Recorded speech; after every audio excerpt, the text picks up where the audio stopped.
New Thought Media Network. We are a global broadcast network of positive music, media, and entertainment, inspiring humanity's evolution along the journey of enlightenment and creating a world of love, peace, empowerment, and prosperity for all.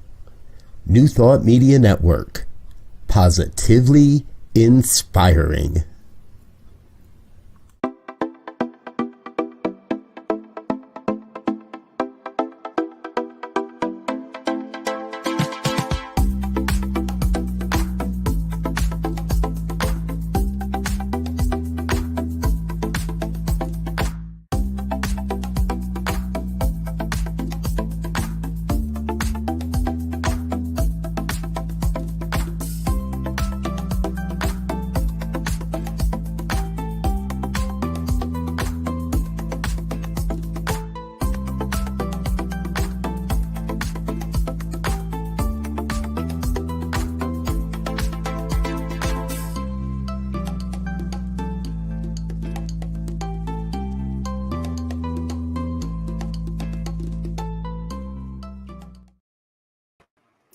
Hello and welcome back to Global Focus Today. I am Reverend Dr. Sharri Johnson, your host, and our guest today is one of my favorite people in the whole world, and this time I have really good reason for saying that.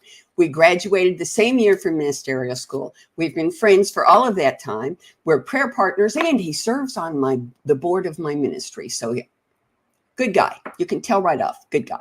But I've learned about him something new every time we talk. So the three interesting things we have today to introduce him, you're going to love. The first one, I have a degree in math, and so formulas appeal to me. And in a proof situation, you say this leads to that, leads to that. So he said, wearing your pants crooked in the first grade leads to a professor of orthopedics saying, get him swimming lessons for his back. Which leads to teaching kids how to swim, which leads to lifeguarding at the town pool, which leads to college tuition with a little help from shoveling snow and mowing lawns. You know, is that a cool formula or what? Next thing we have in common is literature. We both love literature. He's a little bit ahead of me on the cool scale with literature, though, because when he was in high school, his English teacher invited a new college professor to speak in class about creative writing. Well, that new college professor was Joyce Carol Oates. And then in college, his favorite humanities elective was taught by Robert Kelly, the poet. Now, you know, that's touch you stuff. And the third thing that nobody knows about him is why his ministry is called Spiritual Care Everywhere. Why would you focus on something like spiritual care? What does that mean?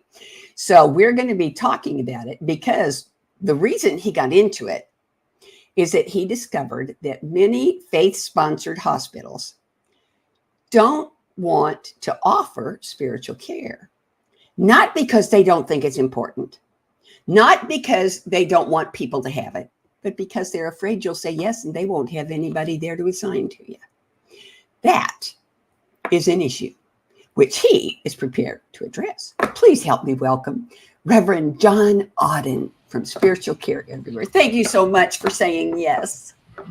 Oh, Reverend Sharri, you're so kind. I'm blushing, but fortunately it looks like the producer is using some computer filtering out my blush. Thank you for that. Yeah. I would say that, amplify the things you shared and tell you that part of what helped grab my attention to literature when I took an elective and the professor was Robert Kelly was he started out by saying that everyone was going to learn not only to understand and appreciate poetry, but we could learn to write poetry. And so he pulled a plastic banana out of his pocket, threw it across the floor of the classroom, which was arranged in a circle, and said, now, write about that.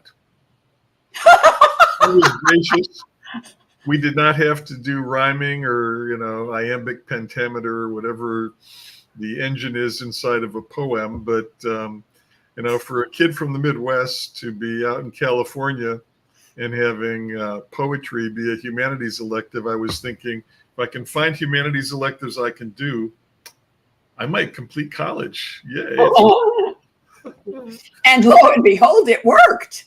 It worked. It did. Yeah, I was fortunate. And then I would also say that on that spiritual care point, as I said, as a person going through a divinity school program, that I had any interest in spiritual care, everyone said, well, you got to be a chaplain.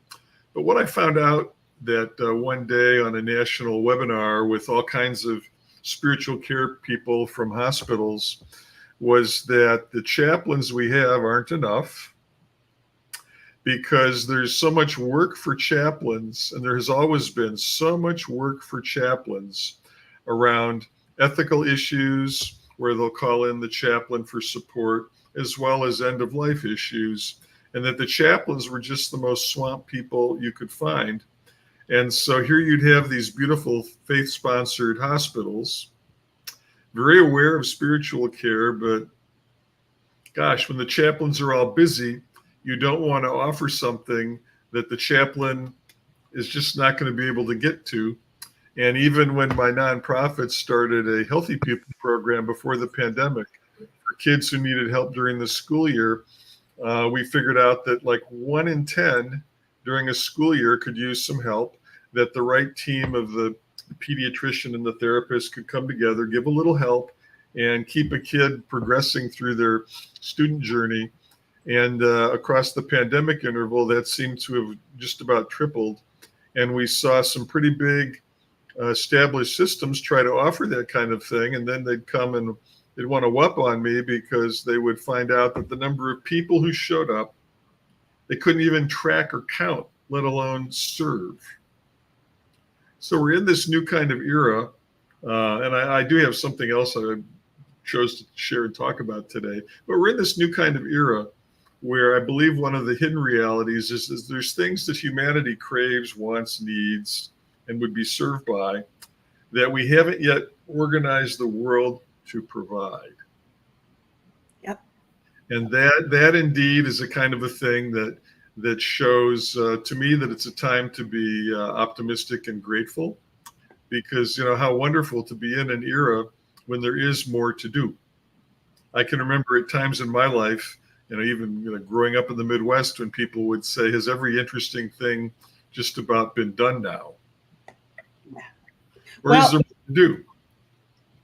Somebody, I can't remember who it was, but in 1910 or 12, some famous scientist said, there's nothing left to be discovered in science. It's all been done. Thank goodness. Otherwise, how would we cope? What would we do? Yeah. So, against that, to realize that the nature of this reality we live in is that there are needs, there are gaps, there are unmet things to do, says that there is stuff for humanity to figure out and rise up and accomplish.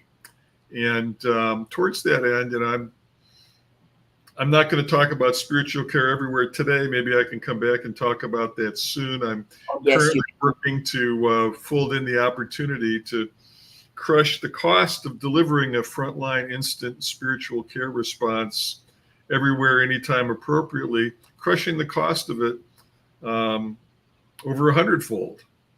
Good news, bad news, it took me longer than I thought. Good news, the opportunity to crush the cost emerged. But then the bad news that even though you realize we need to crush the cost, actually doing that is rough. So it's an interesting environment, but that wasn't the thing I wanted to share today. I wanted to share today something called Alpha, which is a program that some neighbors introduced me to.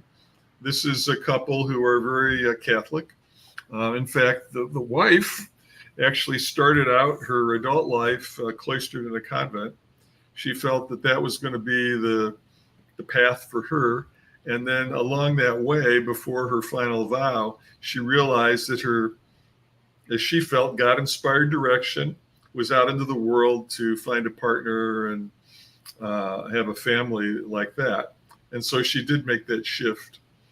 And they were the ones, deeply faithful, delightful, beautiful seniors who said, hey, our parish is having this thing, and they said they enjoyed it a lot, and they volunteered as part of the kitchen crew, something called Alpha. They sent some information and said, check it out. They knew my interest in spiritual care, and they understood my, kind of my own faith background, said it's inclusive, it's interfaith, and they thought it wonderful. So I checked this out and found that it was an event where you gather regularly with small discussion groups over a period of about 3 months, get together once a week at the same time. And the purpose is to have a discussion structured with some food, some videos, and topics around, what is the impact of faith and the meaning of Scripture and Jesus Christ in modern life. For people who have questions and are wondering about anything in that domain, Alpha was, let's come together as a broad-based community and let's share and talk about this. Share perspectives, listen and learn. And I looked a little bit further and I figured, well, since you don't have to commit to 3 months, I would stick my toe in the water. And what I found was a beautiful interfaith outreach activity where indeed there was the fellowship of sitting down at tables. And this is a large parish.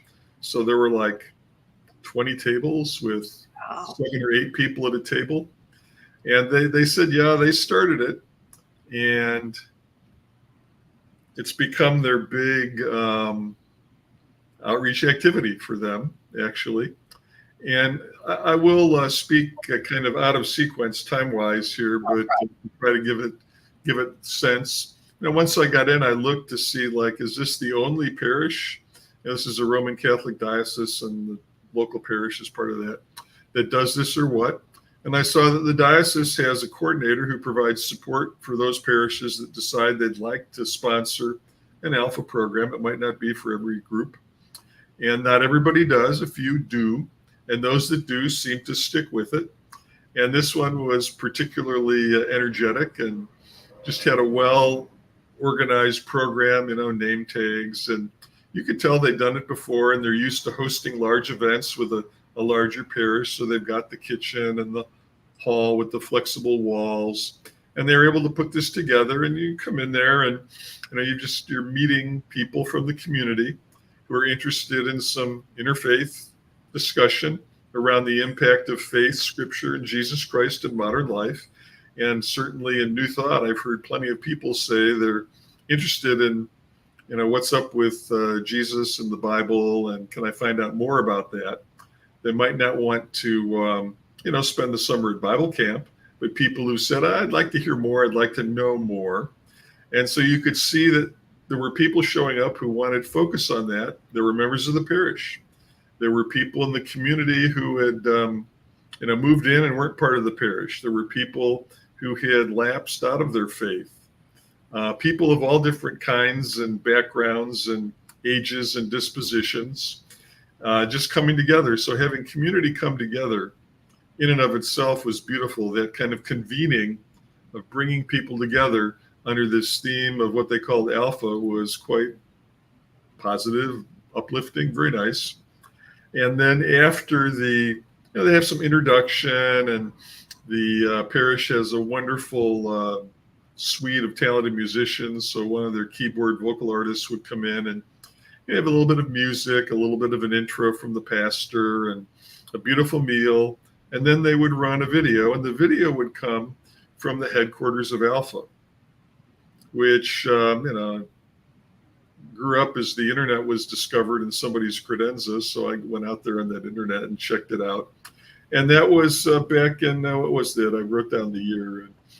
All the way back, it's 77 or was it 97? I might have put the... Yeah, it's pretty far back. And anyhow, but it was way back at in London outskirts, or the UK in the outskirts, at Holy Trinity Brompton Church. Wow. And there were some people there in that parish, which was not a Catholic parish at all, part of an Anglican church in the UK. And they felt that there was more that they could do and wanted to do to create a broader based discussion about the impact of faith and spirituality, and in their faith tradition, the Bible, and Jesus in the New Testament and so forth. And so they started off on that journey. And then it was in 1990 that their history says they figured that their spirit of mission and outreach meant they should refocus on making it approachable and friendly beyond their church community. Be inclusive. Cool. And then it got legs. And so today, if you look at, what is Alpha? They're currently saying that about 300,000 people every year attend a local Alpha meetup sponsored by a church community around the U.S. And I'm not going to give a synopsis so much of what's inside the Alpha program. If you're interested, you can look up alphausa.org or just look up Alpha and something about Jesus, and you'll find it, or on the scroller bar there's a link that'll help you find people that are sponsoring it. And just in the U.S., there's a focused nonprofit and an organization that brings the core curriculum over from where it's developed in the UK, and then puts some resources and support and wrapping on it to make it easy for any spiritual community in the U.S. domain that says, oh, we'd like to include Alpha in our community enrichment or outreach. It's accessible, right? Very accessible. Now I have a question. Please. It was started by an Anglican church in the UK. Mm-hmm. Is it primarily populated by Catholic organizations in the U.S., or are there Catholic and Anglican and Methodist and Baptist all who have Alpha projects? So Alpha is deployed by all those that you mentioned. I didn't find those in New Thought sponsoring Alpha, and I've suggested that to friends of mine in New Thought, and it's generally like dropping a sand-filled beach ball on the floor where it just kind of goes splat. Somehow it doesn't quite resonate. I guess it's meant more for groups that have that if you go in and you say evangelical, they either say our flavor of our faith is totally evangelical, or within our faith, some are evangelical and others are more practical. That evangelical word is loaded. So perhaps because it has support for people that feel evangelical about their faith, it doesn't bite as strongly in New Thought. Although if you just get into the concept of people from the community curious about faith and ancient wisdom and open to investigating the religious traditions with the Bible and Jesus, suddenly you've drawn a big circle around all kinds of people who are intellectually curious and kind, which is a nice description. One of my favorite activities in ministerial school and with the interfaith council work that I do now is metaphysical interpretation of the Bible. I mean, that is it's storytelling, and it's fascinating and it's fun and it's entertaining.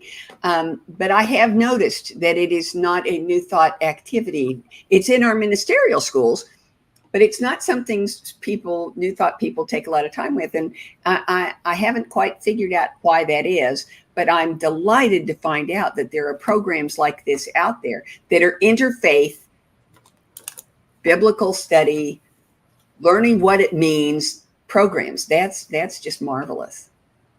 If we pivot for a moment and think about, not just the development of faith over the centuries, but kind of put on a little world religions history of philosophy lens.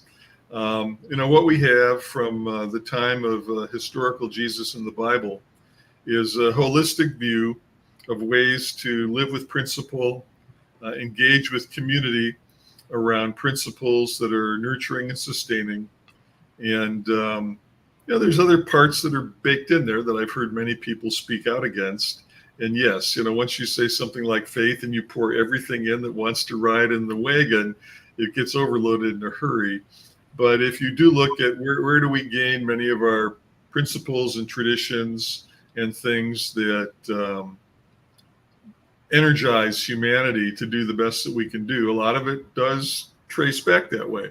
But if you go back even further, and I speak here as a little kid who first realized he was wondering about science when I looked up at the twinkling stars and felt a connection with something magical that was in the universe. And then when I later on taking walks in elementary school with a mentor who would lead groups of kids through the local, we thought it was the Great Wilderness, but I've been back as an adult and it was almost 200 yards across, for goodness sake. Once you got about 10 yards in and you mostly saw just trees in all four directions and overhead, it was like, oh my, I'm in the wilderness. Will I ever get out in time for my supper? Well, and Ernest Holmes, one of my favorite spiritual teachers, my favorite thing that he said was that there's a golden thread of truth that runs through all faith traditions. Yeah. And that our job as spiritual seekers is not to determine what people think, it's to help them find the thread. Yeah. And to weave those threads together to a practice that can support any spiritual seeker, which is just exactly what this sounds like. So here's the thing, and I've revealed that for me, when I was a little kid, before I ever went to kindergarten, I caught my first glimpse or grasp of the golden thread just looking up into the night sky, and I felt that tug. I rediscovered it out in the deep wilderness, 200 yards of it, near my elementary school. And then as an adult, when I got into a divinity school setting, and I had a philosophy professor who was focused on the ancient Greeks, where they would have just a few shards on a tablet. And you'd have some ancient Greek philosophers, all that remained of the work of some ancient Greek philosophers, some of the ones that we studied, there's others, Socrates, Aristotle, where there's more, right? But some of the ones, there was very little. But from those little fragments they found, they were able to say, well, like what philosophy? A mentally human way of expressing a knowledge or a grasp of where are we, who are we, what are we? What have they got? What struck me like a freight train, just boom, is that the ancient Greeks had a complete system for everything. Just like we ask our scientists to explain what's up with that. What's up with that solar flare or that, disruption that causes the aurora borealis. It was the same goal, the same impulse. And they came back with a complete logical framework based on having no telescopes, no optics, no glasses for people who needed an optical adjustment to be able to read. But if you just had a special class of people chipping away at tablets, and most people never read, it didn't matter. So they had a complete system that worked. And then to realize that around the time of Jesus, there was enough into papyrus and scrolls and stuff that a more comprehensive set of parables and psalms began to emerge. Even though it's different, right? And a lot of that at its time was new. And we continue through books, literature, poetry, have different, new, creative works. It's people, I believe, everywhere who found the grasp on their golden thread and have breathed love and light into it along the way. So here you have this activity of Alpha that takes the golden thread of Christian spiritual tradition, the question of relevant. I'm curious to inquire about the relevance, either to put it in the dustbin or, hang a tag on it that says no thank you, or maybe to say, I want to lean in and dig a little deeper, right? So here's this beautiful activity that goes on over a period of time that gets people just ad hoc engaged. And what that depends on is that, my take, and maybe not everyone would agree, but I find that all people, whether they know it and polish it, or whether it's just happening and they don't know, have that divine spark inside. To me, the divine spark is what keeps us animated so that the body has a sense in the morning to get up. Maybe brush some teeth, do some breakfast, exercise, work, love, play, right? That divine spark. So you get people together who've all got the attribute of that divine spark, and then you turn the focus towards faith traditions, and then you dial it down and say, well, just talk about an aspect of a theme that one gets from being aware that there's a Christian faith and there's a Bible and a Jesus. Now let's just talk about this a little bit. And the videos that they provide for sparking these discussion sessions, the weekly meetups, are very, very gentle, very authentic, and very based on the focus of the human and spiritual value. Like, what can this mean to a life, right? And so that's a good lens. And you get together, and then afterwards, there's just round robin, optional, share your perspective. And people would, share different things. And I got to meet people who, grew up or as adults came to believe in, things like the importance and necessity of some evil and having to battle the evil in the world and all kinds of other different perspectives and concerns. And I found that it was possible to gently share what I get from a new thought perspective without being all evangelical or righteous or anything, but just saying that, to me, I feel that there's a dignity in all people in all circumstances. And, it worked to say those kinds of things. And so you've got a thing going on there that in the current era, 2024, does seem to work. And I would say that especially as a New Thought minister, what I appreciated is they were able to boil it down to where about 2/3 of the way through, they had this optional weekend seminar. And when you actually step back and look at it, they were really very, very simple, very subtle, and very effective, because in a Friday dinner meetup to set it up, and then a Saturday time together, and then going to the local parish to just simply be present so that the parish could appreciate, oh, look, the people from the Alpha program this quarter have joined us, or this season. I think they do it twice a year, maybe. Yeah. And that Saturday, they just basically do a thing like the way I learned to swim when I got swept off the diving board into the deep end, swim or stop breathing or breathe water, where everyone's just invited to pray together with the idea that if all you do is comfortably sit in meditative silence together with this group, which is a significant group of people, for the weekend seminar, maybe it was only a half to 2/3 of the total group, because people would basically commit to the one weekday evening a week for supper time and a little bit beyond. But on this weekend, they would just dive into prayer. And they would have prayer ministers in their faith come along and, hold their hands over people and quietly say a prayer. And it was just, from zero to prayer as a sidelight to these very sweet meetup discussions around topics of faith. And I really had to admire the fact that here they've conceived a program which they're able to put out into different languages, different continents, different faiths, and say, if you're faith-based and you want to sponsor some outreach that's Christian, Bible, and Jesus inclusive, give this one a try. And they've actually matured it now to where they've got the community program, which is what I stuck my toe in and experienced. And I'm saying I was impressed. It was delightful. They have a youth program about which I know very little, but I'm noticing they got a youth program. Smart to figure out that a balanced and gentle introduction to those concepts might be good for a lot of youth in the modern world. And they also have a relationship-focused marriage program, which, again, don't know much, but they've obviously seen that the human appetite, and this is not so much for a teaching, a training, a certification, or a telling as it is for an engagement with the community and a revealing of what's there. Okay, now I have a question.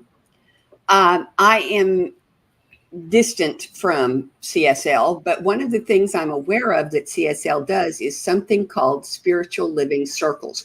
How is that comparable to the Alpha program that you're looking at? Is it comparable? How is it related? So programs like that, the circles in New Thought and the Alpha program are probably in a similar zone. The thought of the Alpha program is to have a shorter term commitment. I think they call it an 11-week. They ask for 11 weeks, and they don't say you've got to commit to 11 weeks, but they say allow yourself the gift of all 11 weeks if you really like it. So they're not asking people to come join the parish. They're just saying come and join with us for fellowship, food, and meet-up discussion on a spiritual focus theme. And so they keep the ask kind of time-bound that way.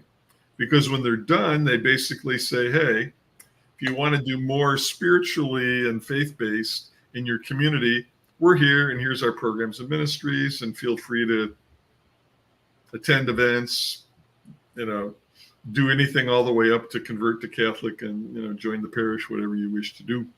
So they lay it all out, but it's not like, here it is, you need to we've got the pen, sign the contract. It's not like buying a car, for goodness sakes. Okay. And so they've kept it that way. Whereas with the circles, similar in many ways, themed, although the themes for circles can be extremely diverse. And I do believe that Alpha benefits from, if you're up for faith, Bible, and some Jesus, we're in that swim lane. So it's got a more defined swim lane, where some other circles and other community meetups are much broader. Gotcha. Yeah. And then I would also say that there's I didn't get to go. I would have loved to go, and maybe I'll divert and say a little bit about that now. The Alpha USA group has an annual conference where they have people share how to do it, what's new, methods for having a better Alpha ministry in your faith-based organization, if that's what you would like to do, about Alpha for youth, about Alpha for relationships. They do this over 2 days, and that actually gets sponsored. Right now, it's getting sponsored by a rather enormous Baptist congregation in Franklin, Tennessee. And I would have to say that if I didn't already have myself stretched too many ways, I'd have wanted to try to get there, in part because the group and what they're doing and how they do it would probably be a lesson to anyone doing a circle or any other kind of a meetup with a human service or a faith-based angle. But it's in Franklin, Tennessee. And so I have no conflicts of interest regarding Franklin, Tennessee. I am not paid by their Chamber of Commerce or their tourist bureau in any way. I get no kickbacks from any of the places I'm about to mention. But they've got this South Hall Farm Spa thing going on down there in Franklin, which is like one of the most beautiful spa properties you could ever imagine, where they've got rooms, they've got restaurants, and they've got spa services. And the time I was through Franklin, someone had said, check it out. And I drove up to the gate, and they said, unless you've got a reservation to eat a meal, sleep in our room, attend some spa services, unless you're booked, we can't let you in. So I was very polite and negotiated the privilege of driving the loop in sight of the guard through the turnaround, which allowed seeing the entire gloriously beautiful campus. And, Franklin is that way. So if you like places like that, you'd love it. And it's also Franklin.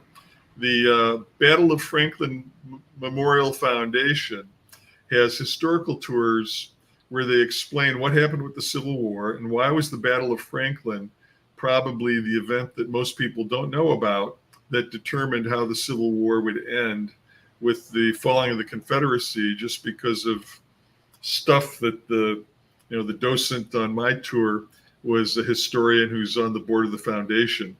And he explained how some people, and I think it's probably a good testament, by the way, to spirituality and human faith, to just give this little snippet, that there was a lot of asphalt for a parking lot. And there was some kind of a pizza place with eat in and take out, and a little strip mall and some other businesses. And these historians in the community and some other people got together and figured out that this is on top of where the Battle of Franklin took place, and the cemetery where the fallen from the battle were interred. Like, we got to come up with a way to buy this back and create a monument to honor what has happened here.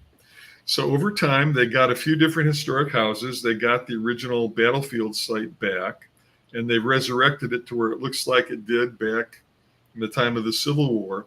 And the tour I was on, you actually walked the charge of the Confederates towards the charge of the Union towards the Confederate line. Yeah. And they explained like how they did battle in those days and the conditions and the way they approached warfare. And it was like, and the historian actually read letters that officers, who were typically those who could read and write, would then get the training and be an officer. It happened that way back in that era, wrote home. And to hear them read the letters that both Union and Confederate officers wrote home about their love of family, government, and a way of life, and their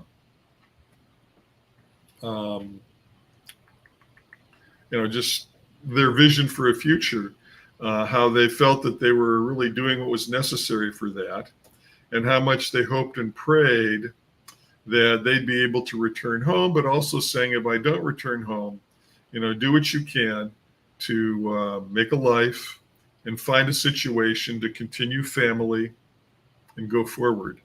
And what was scary to me was that on both sides, it was the same hopes and dreams, even though so many people gave their lives off of a sense of it's got to be this way or it's got to be that way.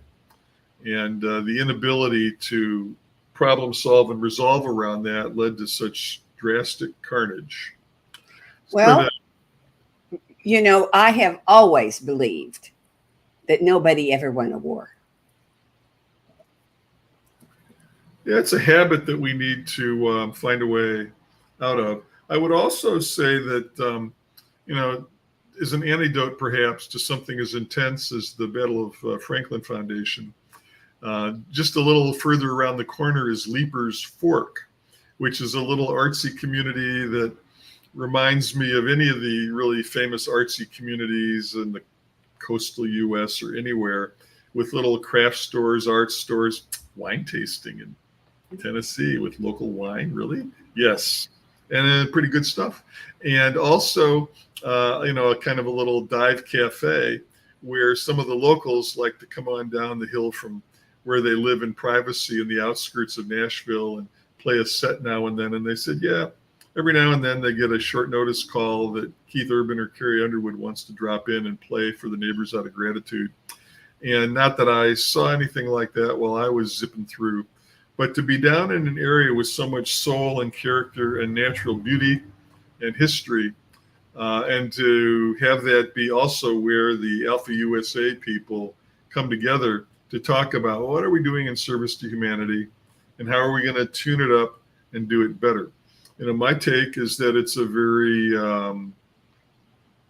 nice conjunction of place and purpose, and it also supports the kind of people who would want to be part of making Alpha happen, because it's really a question of is our faith and our spirituality for us, or is it like we have enough to have plenty and share? And to me, New Thought has always been an environment of plenty and share. And to see that there's a program going on that happened to have started over there in the English church that has the same, kind of spiritual DNA and human compassion, it's been an amazing discovery. And to me, it's not so much about like what happens with New Thought, but to me, it's about what happens with humanity, right? And if humanity does have the spark and the DNA to overcome the habits of being suspicious, doubtful, and angry that are just so quick to snare anybody who looks away and gets distracted, if we can be attuned to those things that are calling us up, calling us out, right? And calling us together to discover that, perhaps there really is no other. Perhaps there's just this fleet of spiritual beings in this human experience with quite a lot to discover.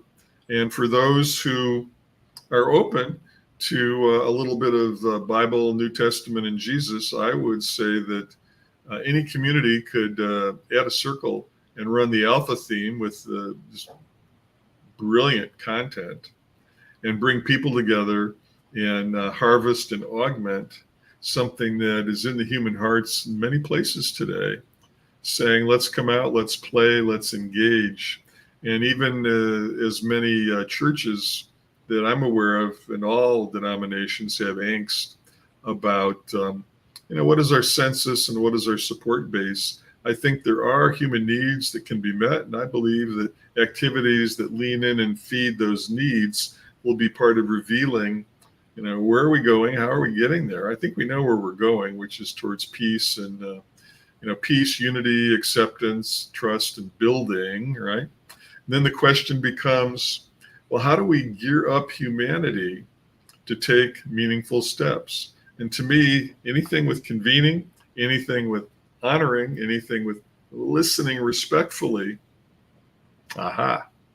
these are the things that when we get to wherever it is we're heading next, we'll look back and we'll say, it made a good difference. That's the reason why I leaned into ministry. It's the reason why I've leaned way too far towards the spiritual care everywhere pursuit that I'm trying to wrap up furiously. And also why I was just uplifted and honored that someone would think to say to me, hey, we got this thing going on called Alpha, and it's interfaith and community and discussion, and I found it interesting. So that's my encouragement, is that now's the time that we should all notice how are we interesting and what out there is interesting. Share the interesting, share the good. To me, that's what New Thought should. Well, you just gave me the most perfect opening for the 5 questions I ask everybody. So I'll start with the first one. That is the most important one from the perspective of the guest. And that is there anything that you want our viewers to hear or know or learn that I haven't asked you about? Did anything get left out? I would just put a little bit of a focus on the fact that even though I started off on a bit of maybe a slight side or down note on availability of spiritual care, is that for any human need, there's people racing to fill it, all kinds of ways, shapes, and faces, and be attuned to where the support is coming from. And also for any kind of a need or service, just look for the things that are responsive and fulfilling. Because to me, part of the dynamic, the equation of how spirit operates, is that the answers and resources are there. And in fact, I remember saying about prayer at one of the Alpha, weekly sessions, that to me, if prayer doesn't solve anything or lead me to an answer, and all it does is it opens my mentality to be more aware and perceptive of when things change and better is possible, it's enough. All right. Okay, here's the next one. How does what you do, whether you're doing it with spiritual care everywhere or you're doing it with Alpha, how you be John Odden, how does that support, enhance, contribute to, pick your own verb, conscious evolution? Well, to me, how we respond in every moment is a question of conscious evolution. And if I've learned anything in New Thought, it's that the more I can calm down, relax, listen to my inner self, listen to the voices of others, and respond authentically, evolving together is more possible. and gets better places. All right. Next question sounds like the same one, but it's not quite. How does what you do, whether you do it with Spiritual Care Everywhere or with Alpha, how you be John Odden, how does that encourage, enhance, unveil, pick your own verb, world peace? So I believe that leaning in towards world peace is our greatest need, challenge, and deficit all wrapped into one. And just looking for how is good possible? How is good possible? Is always a top question. And to me, New Thought is all about finding the unexpected answer that makes a bigger difference. And that's where I seek to go. Cool. Okay, now here's the most fun question I ask. You want to close your eyes for this one because you have to use your imagination. All right, now we are presuming that everything, every teeny tiny detail, every event, every encounter, every occurrence, every single thing goes exactly the way you want it to go for the next 10 years. 10 years from now, what does Reverend John Odden, Spiritual Care Everywhere, Alpha, all of that, what does that look like? 2 years or 10 years? 10 years. 10 years? Well, 10, it looks like a world where there's just much more focus on the possibilities and the enabling. And instead of being in an environment where sometimes lack and need steals the headline, where we've got more of the possibilities, the enabling, the achieving, that those be the headline things, those be the things that people have become aware to share. Aware to share. I want that needle pointed on a pillow. Aware to share. That's wonderful. Okay, here's the last question. Will you come back? Amen. Okay, hold on. I've got my calendar right here. I never asked that question without my calendar. My next opening is July 29th of next year. Can I plug you in? Okie doke. Thank you. I will send you an email when it gets closer. Thank you so much for saying yes today and for sharing this wonderful information. I want to let everybody know that next week's guest is Lenita Mitchell Blackwell, who is an intuitive business coach. That's a pretty impressive idea to me, to be intuitive and business at the same time. So I don't think you want to miss it. There's going to be some new stuff you haven't heard before. And in the meantime, have a great week, have a great weekend, and remember that I love you. Bye-bye. Amazing, amazing, you will do amazing things. Amazing, amazing, you will do amazing things. On behalf of everyone at New Thought Media Network, thank you for being a member of our virtual family. Your financial contributions help share the New Thought message with people from around the world. Please visit and contribute at www.ntmedia.org/donate. New Thought Media Network, come be you. And please like, share, and subscribe.